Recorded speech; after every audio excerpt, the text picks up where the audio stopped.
berry fontina balsamic grilled cheese. We're gonna do an ancient recipe where we macerate berries with aged balsamic vinegar, thick and syrupy, and you can make this out of any balsamic that you have in your pantry. Put it in a pot with a little brown sugar and let it cook down until it's thick and syrupy. So we're gonna pour balsamic syrup onto, in this case, blackberries with lots of shredded basil. So we're gonna take the mashed balsamic berries and put them onto our Italian bread. Again, butter and olive oil, flip it down. This is fontina. Any easy melting cheese will do.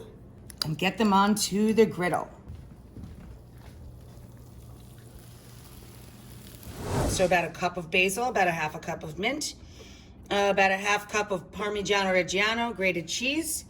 And I toasted, you can see them down at the bottom there, a few tablespoons of pine nuts, and I threw in 1 fat clove of spring garlic. You can add salt and pepper to taste, and now we're going to add about 1/3 cup of EVOO. And that's it, you guys know how to make pesto. Okay, so in this small bowl, I have a combination of EVOO and melted butter. Just did that in the microwave, quite frankly. So now we're buttering some sliced Italian bread. Now we're gonna put the buttered, lightly brushed sides out.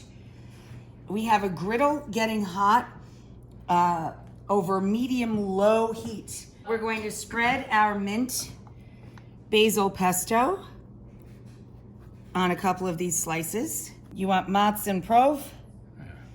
All right, we'll do one for Rhea, my sister, with Munster and Prove.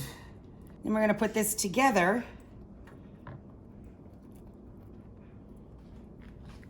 and get set for our second grilled cheese. Here are our mint and basil pesto grilled cheese. And here's our berry fontina balsamic basil. A summer tomato soup. We've peeled the tomato and cored it. Here's how that went down. Stick the knife in the top to hull the tomato to take the core out. Then we scored the bottom, just with an X, throw it in boiling water, put it in cold water, peel them. The whole thing takes like 2-3 minutes. And then we chop them. Now, of course, you can use canned tomatoes. I have 3 pounds of fresh tomato. So if you want to use canned tomato, I would use 2 large 28-ounce cans or 3 15-ounce cans for your tomato product, okay? I have 2 tablespoons of butter, 2 tablespoons of olive oil, only some sea salt, and 2 Vidalia onions that I've let cook to absolute mush. Now we add all of our tomatoes and their natural juices. And you're going to add roughly 2 cups or so of vegetable or chicken stock. So this is a little over a quart-sized container, so I poured in half, or about 2 cups. And we're gonna throw in a stem of basil. Now we're gonna let this simmer for about 20 minutes until the tomatoes break down. So we pull out the basil that's done its job in the soup. If you have an immersion blender, just puree the soup in the pot.